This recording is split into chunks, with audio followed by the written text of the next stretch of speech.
pane chitiko chinoshamisa vanhu chavanyasa kuona kuti aiwa munyika yeZimbabwe people they might say aiwa the ZRP police kana riot vakomana ava aiwa vanoshandiswa neZANU-PF vari brutal zviita sekunge vanorarama upenyu hwakanaka kana kuti vanonyasa kubhadharwa zvinonyasa kuvafadza. Pane chitiko chaexposwa nevakomana veDhemira Masvingo. Ava Dhemira Masvingo aiwa vakomana vari kushanda basa havasi kumira tingangovafanidza navo nekozwa. Vanoexposa this video riri kuitendera pasocial media rinoonekwa aiwa mapurisa achiasauta aiwa driver achiramba kuvabraiba. Sandobeda mashoko ambuda nyoga panapa panhau yema$5 iri kutenderera iri kunetsa yema5 views nodibva subscribe like turn on the bell icon. Tipina panapa muDhemira Masvingo vachiti a shocking footage shows police officers harassing a motorist for reportedly refusing to pay a bribe. The victim repeatedly asks to be taken to Masvingo Central Police Station, but officers continue to assault him.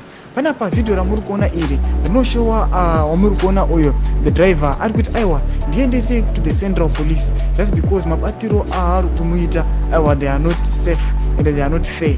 Panapa ari kutochema is crying out kuti aiwa ndiendese kupolice station tinotaurana ikoko vanoona kuti purisa asi kumuregedza amuisa njema akamubata huro andonzwikwa pamwe achitotaura toti aiwa ndisiye huro. Panapa tiri kuona kuti mupurisa uyu ari kuramba achimubata chiti tipe $5 tinyasa kuona kuti una situation yemapurisa kutoshandiswa kwavanoitwa vachiita brutal kune macitizens. It might be seen as a sin kunyasa kuona kuti vakupedzera hasha pamacitizens noda kwokuti ivo vari kuona kuti aiwa hazvisi kutombovaitira kudimanda $5 from a citizen unyasa kuona kuti their situation pangokumba ungava kupi unasa kuona situation yavo haina kumira zvakanaka inoda kutoadresewawo yangofanana nemacitizens wo ava kutoabusawo.